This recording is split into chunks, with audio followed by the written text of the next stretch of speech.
Desgraciadamente se ha perdido el sentido de pecado en la sociedad, y esto tiene trágicas consecuencias, porque está en juego la gloria de Dios y la salvación de las almas. Vamos a hablar en profundidad del pecado según las enseñanzas de Santo Tomás de Aquino, y estamos aquí con el doctor Eudaldo Forment, experto en Santo Tomás de Aquino.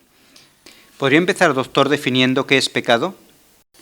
Sí, el pecado es una transgresión, es decir, un no cumplimiento voluntario de la ley de Dios.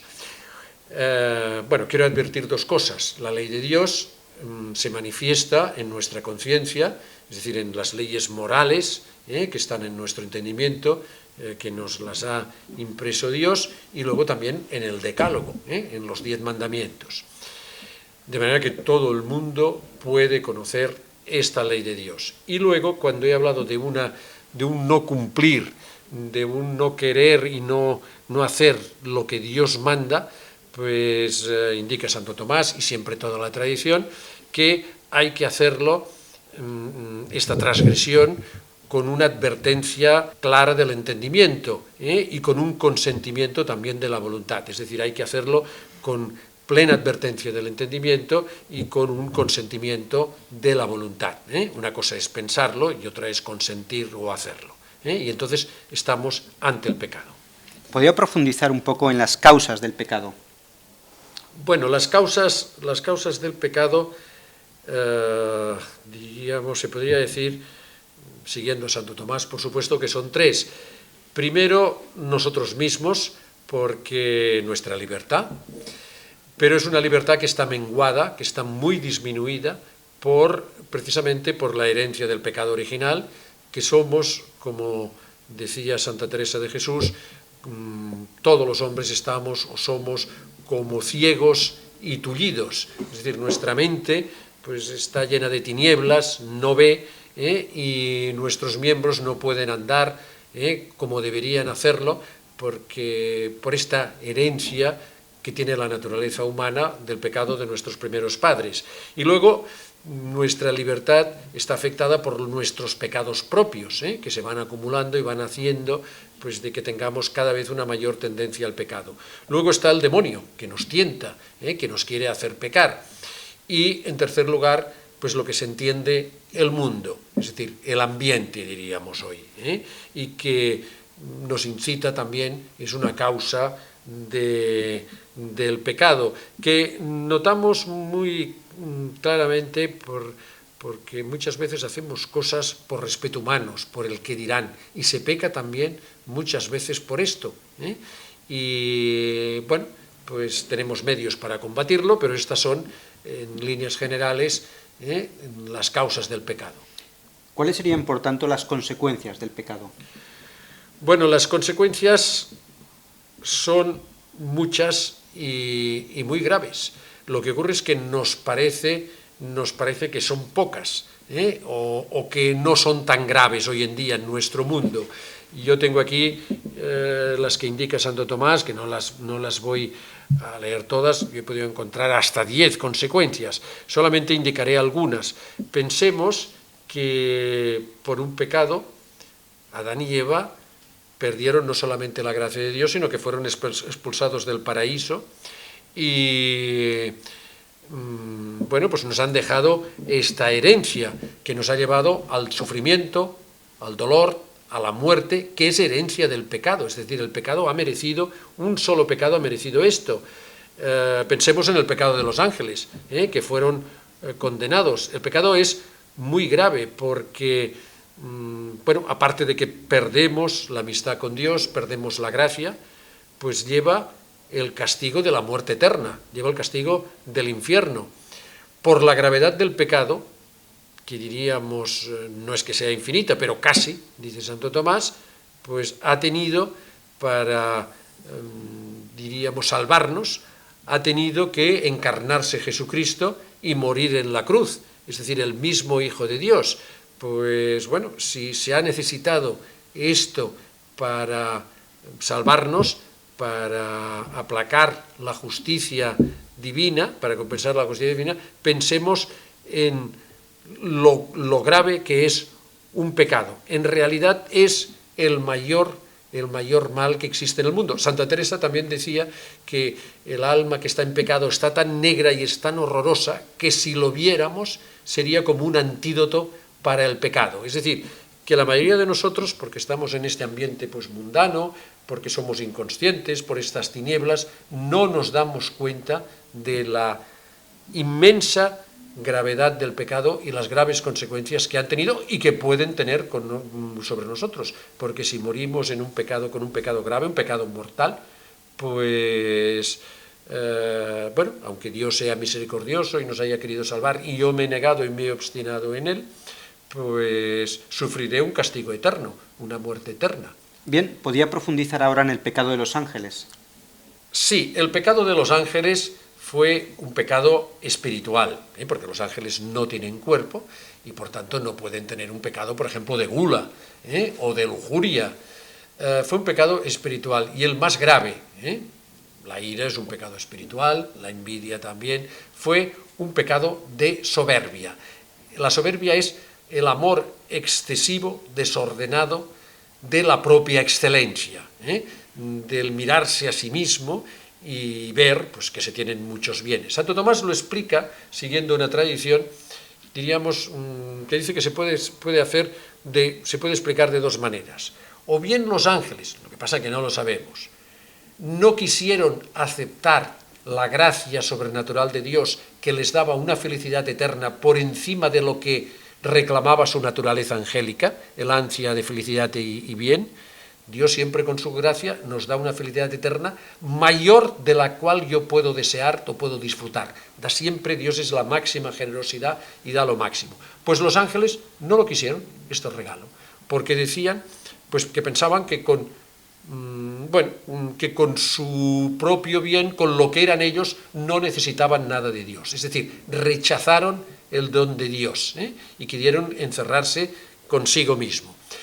O bien dice Santo Tomás, que otros autores dicen que el ángel no rechazó la gracia divina pensando que ellos mismos la conseguirían por su propio esfuerzo, es decir, por su propia voluntad. No necesito a Dios. Es decir, nosotros podemos llegar a lo que Dios nos da con la gracia. No necesito que me den nada. Yo me lo voy a conquistar por mí mismo, por mi propia voluntad, por mi propio esfuerzo.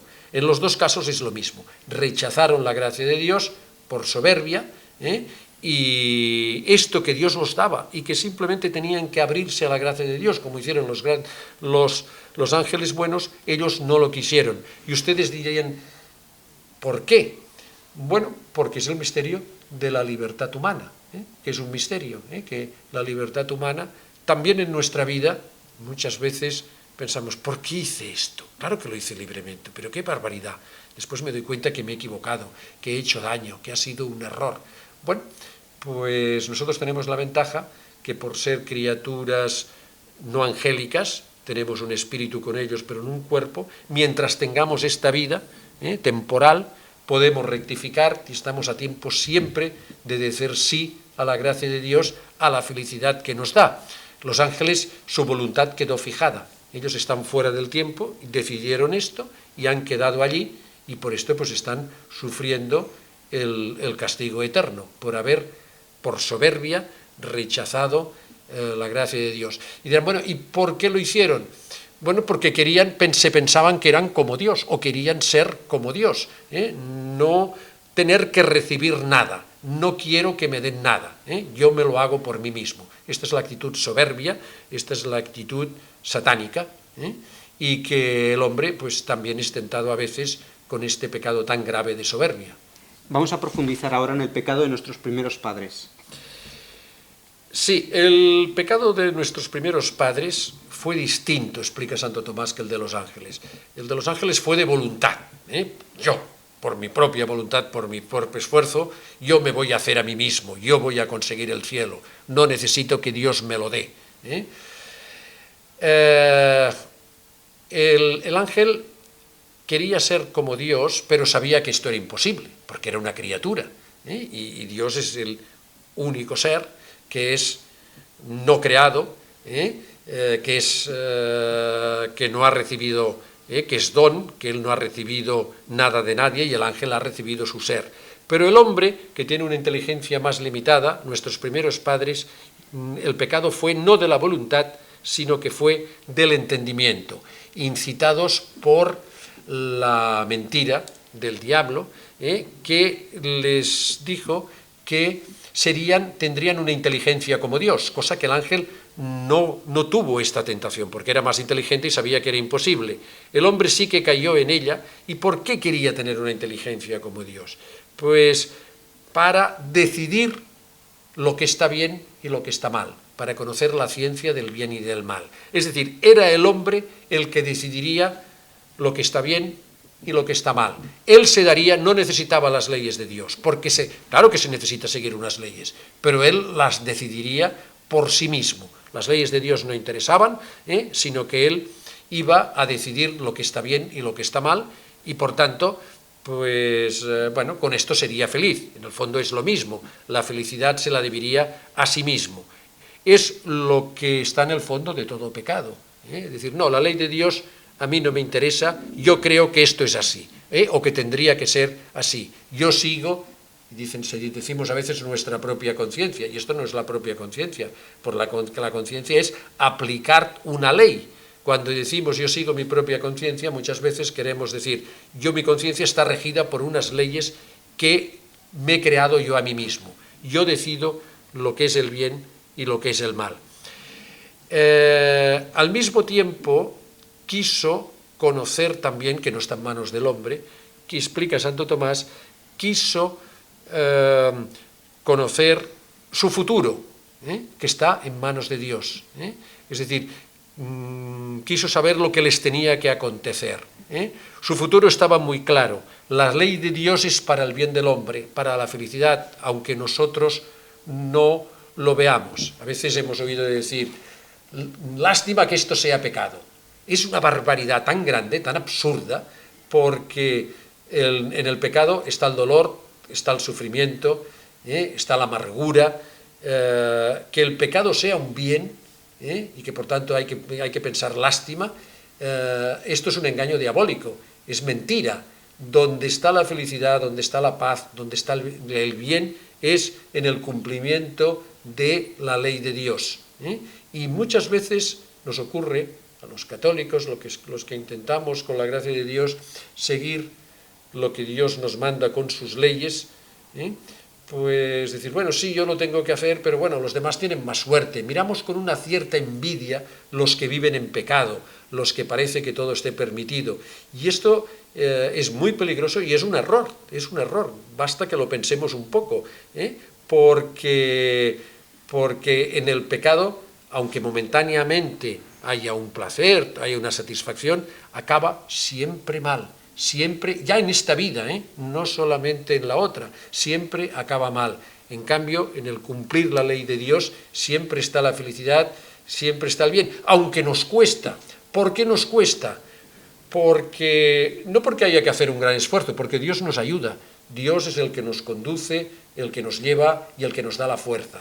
Nos cuesta porque nuestro pecado, nuestro egoísmo, nuestras pasiones, nuestras tendencias nos tiran en dirección contraria. Lo que intentamos es desobedecer a Dios, buscando nuestro propio mal. Por esto hay que rezar siempre para que Dios nos dé su gracia y tengamos pues esta idea muy clara de lo que es el pecado y lo que es la virtud de seguir a Dios. ¿Por qué nos quedó la inclinación al pecado? ¿Por qué tenemos que nacer con esa tara? Bueno, lo que está claro es que la tenemos, esta tara. Es decir, todos los hombres, como efecto del pecado, lo notamos en nosotros mismos, tenemos una tendencia a la verdad, una tendencia al bien, una tendencia pues a la unidad, una tendencia a la felicidad, y sin embargo estamos afectados de ignorancia. La verdad está afectada y caemos muchas veces en el error, o no buscamos la verdad, a pesar de que nuestra naturaleza nos empuje hacia ella, porque Dios nos lo ha inscrito en nuestro interior. Somos imagen y semejanza de Dios y tendemos a la verdad. Tendemos al bien y, sin embargo, notamos el mal en nuestro interior, la malicia. Hacemos el mal, como decía San Pablo, que no quiero. No somos fuertes, flaqueamos, nos cansamos y tenemos una concupiscencia o sea, un deseo desordenado de buscar el placer inmediato, de una manera egoísta, por encima de todas las cosas. Es decir, lo que está claro es que existe el pecado y que lo tenemos, aparte del mundo, lo encontramos en nuestro interior, y esta inclinación al pecado, lo que Santo Tomás llama que es como el fomes, como una brasa, que basta un pequeño viento para que se incendie, y por esto nadie puede estar seguro de que no va a pecar, y hay que rezar mucho y poner todos los medios para no caer en él. ¿Por qué lo hemos heredado? Porque nosotros hemos heredado la naturaleza humana de Adán. Es decir, nosotros somos hombres, igual que tenemos la misma naturaleza humana que hemos heredado de nuestros padres. Entonces, con el pecado quedó afectada la naturaleza de Adán intrínsecamente, en su interior, de tal manera que en Adán había una armonía, había una paz, el entendimiento suyo gobernaba las pasiones, gobernaba pues sus tendencias, diríamos, desordenadas, y todo esto, diríamos, Santo Tomás dice, el hombre estaba sujeto a Dios, y al estar sujeto a Dios podía sujetar su espíritu, podía sujetar su cuerpo. Cuando el hombre rompió la sujeción a Dios, la conexión con Dios, su cuerpo ha quedado como loco, y no lo controla, no lo domina, y por esto lo hemos heredado, porque hay una naturaleza humana descontrolada. Esto es tan así que lo vemos en la sociedad. Cuando la sociedad se aparta de Dios, no hay manera de regirla, no hay manera de que funcione con armonía, con paz. Y esto fue, bueno, por el pecado de nuestros padres, y decimos, ¿es justo, es injusto? Es la realidad. Los hijos heredamos también una herencia biológica de nuestros padres, podemos incluso heredar bienes económicos, no se trata de justicia e injusticia, es de la naturaleza humana que hemos recibido así. Claro, sería injusto, bueno, no sería injusto, lo correcto, el hombre actual es pecador, y merece el castigo, porque somos de esta familia, la familia humana. Lo que pasa que por misericordia de Dios, Dios se ha encarnado, y por medio de su muerte, de su pasión y su resurrección gloriosa, nos ha merecido la gracia de Dios, el perdón de los pecados, y que podamos tener pues unos dones que nos permiten restaurar este desorden de la naturaleza humana. O sea, hay solución, y por esto de ahí la misericordia de Dios. Ahora, Dios siempre respeta la libertad humana, como respetó la de los ángeles, siempre deja que el hombre tenga esta libertad. Pero quiero aclarar una cosa, que Dios es tan bueno que la gracia de Dios no nos deja con la libertad heredada de Adán y Eva, es decir, afectada por el pecado, una libertad imperfecta, que nos parece mejor el mal y tendamos a él, sino que la gracia de Dios restaura, cura la libertad, y hace que podamos elegir el bien y elegir a Dios. De manera, siempre con la posibilidad de decir no a Dios, siempre tenemos esta posibilidad. Cuando decimos no a Dios, cuando pecamos, estamos siguiendo nuestra herencia pecadora heredada de Adán y Eva, como hemos heredado, pues el tener inteligencia, el tener voluntad, el tener cuerpo, está en la naturaleza del hombre. Y cuando elegimos el bien, lo hacemos gracias a la gracia de Dios, el don de Dios, que nos cura esta libertad y nos permite elegir bien, ser una auténtica libertad. De manera que necesitamos la gracia de Dios. Ya la necesitaban los ángeles, antes de pecar. La necesitaba Adán y Eva también antes de pecar. Con el pecado nos es mucho más necesaria. Y pues es fácil, y además es fácil conseguirla.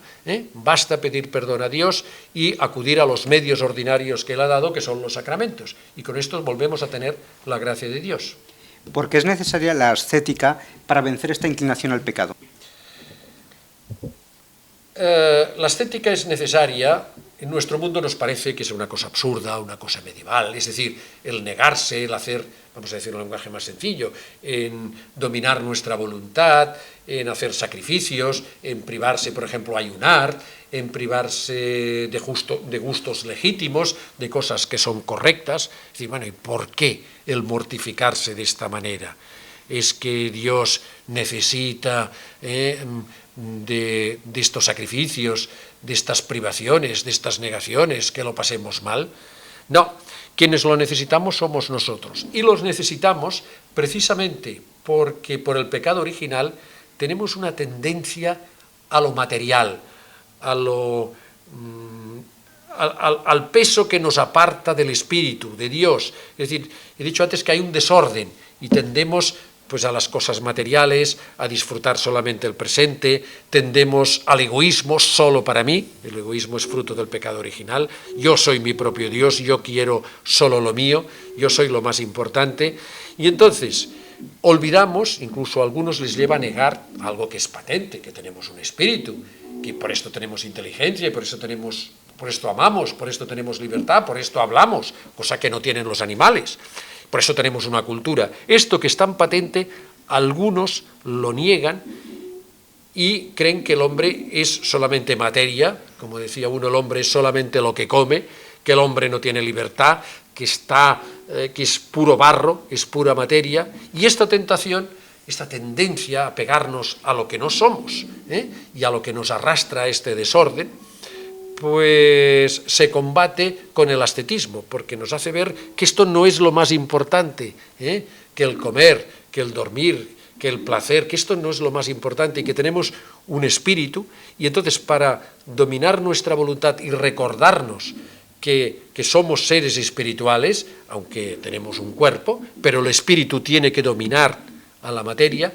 Por esto se vive la vida estética. La estética no es solamente propia del cristianismo, lo tienen también, lo han enseñado filósofos en religiones pues que intentan encontrar a Dios, pero que están apartadas porque es de sentido común, que el hombre no puede dejarse arrastrar por aquello a lo que tiende por el pecado original y por el pecado propio, que es la materia, lo corpóreo. Háblenos ahora de los grados del pecado hasta llegar a la obstinación final. Sí, voy siguiendo también algunas de mis notas para no apartarme de Santo Tomás. Bueno, desde siempre en el cristianismo se ha distinguido entre dos grados de pecado, el pecado mortal y el pecado venial. El pecado mortal es cuando la materia es muy grave y bueno, pues se hace pues esto, como he dicho, con plena advertencia, con pleno consentimiento. El pecado venial es de materia leve, pero bueno, teniendo en cuenta que somos imperfectos, y no hay en el pecado, hay una diferencia muy importante, en el pecado venial no hay la intención, de apartarse de Dios, de quedar fuera de la ley de Dios, y es simplemente fruto pues de una debilidad, de una imperfección, por ejemplo, pues pecados, pues qué sé yo, pequeños pecados pues de vanidad, pecados de gula, que uno se haya pasado con la comida. No es pecado mortal, no es muy grave, es un pecado leve, pero cuidado, que son pecados, por ejemplo, la gula es un pecado capital. Capital quiere decir que nos puede llevar a otros pecados, que se empieza el pecado es toda una cadena, que nos va arrastrando, se empieza por un eslabón y van siguiendo las demás. Es decir, que hay que evitar también los pecados veniales, aunque sea muy difícil porque somos imperfectos, aunque con la gracia de Dios lo podemos todos. La obstinación final es cuando uno consiente en un pecado mortal, no se confiesa, no pide perdón a Dios y va cometiendo pues más pecados. Es decir, y para Santo Tomás, sin la gracia de Dios es imposible no cometer pecados mortales. Es decir, todo hombre peca mortalmente en algún momento. Se necesita la gracia de Dios. Es decir, no se puede cumplir toda la ley de Dios, la ley racional, todos los preceptos en un grado perfecto. Se necesita la gracia de Dios. Es decir, sin la gracia de Dios no se puede ser santo, no se puede ser totalmente bueno. Pues cuando uno se va dejando, cada vez se va empaquetando más, y puede llegar un momento que uno no vea ya la necesidad de pedir perdón a Dios, que ya no vea necesidad de confesarse, ni de pedir perdón, ni de, bueno, una manera de pedir perdón, y personas que seguro que se han salvado, es que en el momento de la muerte, pues pida perdón a Dios, que diga simplemente estas 3 palabras: Dios mío, perdóname. Uno se puede salvar, Dios es misericordioso, y pide, lo más seguro es confesarse, pero si no se ha podido, incluso cuando uno está muriendo, decir: Dios mío, perdóname. O si no ha hecho una buena confesión, una cosa muy importante, porque podemos salvar muchas almas, si usted me permite, yo lo hice con mi madre, es decirle que repitiera, fueran sus últimas palabras, aunque era una santa mujer, había recibido los sacramentos. Mamá, Dios mío, perdóname. Y mi madre pues murió así, diciendo: Dios mío, perdóname. Algunos que estaban allí se escandalizaron, dijeron: bueno, pues si se va seguro al cielo, lo que sea. No, hay que pedir perdón a Dios. Dios mío, perdóname. Y Dios es misericordioso y tenemos la seguridad que nos va a perdonar si se lo pedimos de corazón, como el buen ladrón, que se lo pidió en la cruz, que pidió simplemente que se acordara de él. Dios nos perdona, tenemos que pedirlo, pero el problema de que nos vamos haciendo pecadores, cada vez nos vamos apartando más de Dios, del Espíritu. Hay una anécdota que es histórica, de un personaje, que el nombre no importa, que pidió a sus amigos, a sus compañeros que tenía a su alrededor, que si en el momento de morir les pedía un sacerdote, o les pedía un crucifijo, o les pedía algo religioso para pedir perdón a Dios, que no le hicieran caso, que le prometieran que no le harían caso, porque sería un momento de debilidad, de senilidad, de vejez. Esto es una obstinación. El querer negarse a Dios, el no pedir perdón, es un pecado satánico, de negación a Dios. Y esto, por desgracia, pues se da. Incluso en estos casos no sabemos si en el último momento esta persona pidió perdón a Dios. Por esto en la Iglesia no hay una lista de condenados. En el último momento uno se puede salvar. Ahora, después, nuestro espíritu queda ya el de los ángeles y queda ya definitivamente centrado o bien en Dios o en uno mismo. Y estar centrado en uno mismo, en su propio egoísmo, es soledad, es muerte, es el infierno. ¿Por qué se ha perdido el sentido de pecado en la sociedad? Sí, me gusta mucho esta pregunta. Se podría decir que hay un filósofo contemporáneo que dice que hay un olvido del ser, un olvido de la realidad. Yo no digo que no sea así, pero de una manera más profunda se ha olvidado el pecado. Es decir, nos parece en la sociedad, en nuestro mundo, de que ya no hay pecados, es decir, que ya no hay bien y mal, es decir, que no hay ley de Dios. En realidad, siempre el pecado es el mismo. La tentación diabólica siempre es la misma. Esta es la tentación que tuvieron Adán y Eva. Es decir, el bien y el mal lo decido yo. Cada uno decide lo que es bueno y malo. Yo decido lo que es bueno y malo, no lo que me dice mi conciencia, la razón, que estos son prejuicios, cosas que me enseñaron en la infancia, en la escuela, esto es algo que dice la Iglesia. Yo soy el que decido lo que está bien y lo que está mal. Y entonces, además, como vemos que los demás también lo hacen, pues se va contagiando, el hombre imita mucho el ejemplo de los otros, y en nuestro mundo pues ya no hay pecado. Además, como las leyes humanas, las leyes civiles, todas, no digo que algunas no tengan que hacerse, una ley de cómo se tienen que construir las carreteras, pues esto se decide democráticamente. Ahora, no se puede decidir democráticamente la vida o la muerte de una persona, el aborto, la eutanasia, lo que es el bien y el mal. Por encima de las leyes humanas están las leyes de la razón, las leyes racionales, como decían los filósofos griegos, que son las leyes de Dios, que nos ha dado la razón, y que Dios expresamente, para que nos quedara aún más claro, se las dio a Moisés en el Decálogo, y nos ha dejado la Iglesia para que además vivamos los preceptos de Cristo, el precepto de la caridad, el precepto del amor. Bueno, pues todo esto le parece al hombre que no vale, que lo tiene que decidir él, y las leyes civiles ya no se basan en el bien y el mal, sino solamente en la voluntad de los hombres, la voluntad de la mayoría. No digo que no tenga que ser así, pero todas no, porque la misma ley civil, el mismo poder legislativo está sujeto al poder de Dios, está sujeto, el hombre no está por encima del bien y del mal. Todo esto hace que la gente dice, bueno, pues si esto es legal, no debe ser malo, lo legal tiene que ser bueno. Quizá antes sí, ahora no. Que sea legal la eutanasia no quiere decir que la eutanasia sea buena. Que sea legal el aborto no quiere decir que sea un bien. Y todo esto hace pues, que se vaya diluyendo, que se vaya perdiendo el sentido, pues bueno, de lo que es pecar, y por esto pues el mundo pues no funciona bien. Hay un motivo también que mi maestro, el filósofo y teólogo Francisco Canals, me decía siempre, que él había aprendido de su maestro, un sabio jesuita tomista, el padre Orlandis, que decía lo siguiente: el mundo promete la facilidad, la felicidad, estas dos Fs, todo es fácil, todo se consigue, y además vas a ser feliz. Y añadía este sabio jesuita y me explicaba a mi maestro, el mundo miente. Nada es fácil en este mundo, ni existe la felicidad en este mundo. Miente. Es decir, ¿por qué se peca? Porque en el fondo hay lo que nos comunicó el demonio, la mentira, que es el padre de la mentira. Lo que hay es mentira. El mundo promete la facilidad, la felicidad, miente. ¿Por qué en las iglesias apenas se predica ya sobre el pecado? Bueno, es difícil hay decirlo, pero yo creo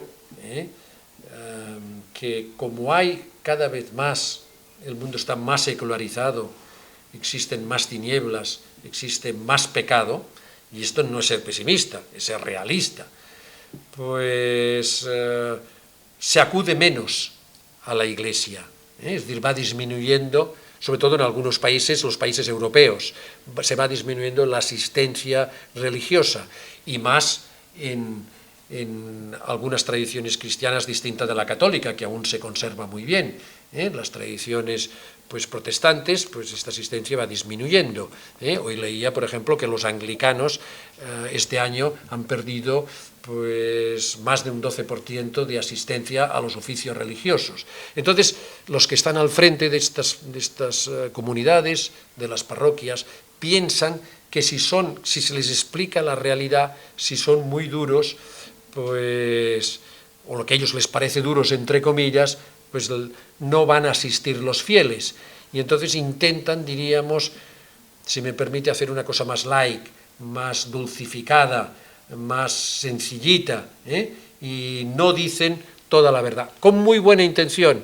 Yo creo que no es este el camino. El camino, por ejemplo, y miren que era duro, y no era nada prudente y no seguía las leyes de este mundo, era el camino del Padre Pío, este gran santo del siglo XX, que sus sermones no eran ni lo que decían las confesiones a los fieles, no era para agradarlos, para que salieran contentos, les decía la verdad. Y esto, a la larga, es lo que la gente quiere, que le digan la verdad, y que si uno es pecador, pues le digan que ha pecado, que aquello es pecado, pero que tiene el remedio, que es confesarse, pedir perdón, volver a Cristo, enmendarse, necesitar de su gracia para no hacerlo más, y yo creo que este es el camino. Lo que pasa que también hay uno ocurre, que el mundo está, diríamos, tan lleno de pecado, que como se ha perdido ya la sensación de pecado, solamente se notan sus efectos. Y uno de los efectos del pecado es la desesperación.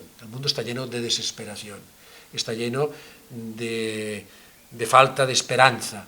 Y por esto, a veces, lo que se intenta predicar, pues bueno, de que hay una esperanza, que por esto hay que acudir a la misericordia de Dios, sin recordar directamente el pecado. Aunque Dios es misericordioso y hay perdón porque hay pecado. No habría misericordia de Dios, no habría perdón sin pecado. Si no hubiera pecado, no hubiera falta, ¿qué habría que perdonar? ¿Qué habría que tener misericordia? De manera que yo creo que siempre lo mejor es con la verdad. Una verdad y de pecado que se habla mucho en el catecismo de la Iglesia Católica, en el nuevo catecismo. O sea, simplemente siguiendo el catecismo, siguiendo las enseñanzas del Papa, si se predicara esto, pues no habría que tener ningún complejo. Y yo creo que además la gente acudiría más a la Iglesia, porque la gente lo que va a la Iglesia es para que le muestren a Dios, para que le pongan en contacto con Él y para que le quiten el pecado, para que le perdonen los pecados, no para, diríamos, oír comentarios de la prensa o de la actualidad o para decirle que tiene que ser buena persona. Esto ya lo sabe. Ya como colofón, háblenos de aquella que fue concebida sin pecado, de la Santísima Virgen. ¿Cómo nos ayuda su devoción a no pecar y a salvarnos? Sí, la Santísima Virgen es una mujer que fue llena de gracia, y por esto, por tener tanta gracia, con plena libertad, con auténtica libertad, pudo decir el fiat porque estaba llena de gracia, la gracia le regeneró, le curó su libertad y eligió ser Madre de Dios, y gracias a ella nosotros hemos recibido el perdón de Dios, la misericordia de Dios y nos podemos salvar. De manera que nuestra salvación se la debemos a la Virgen.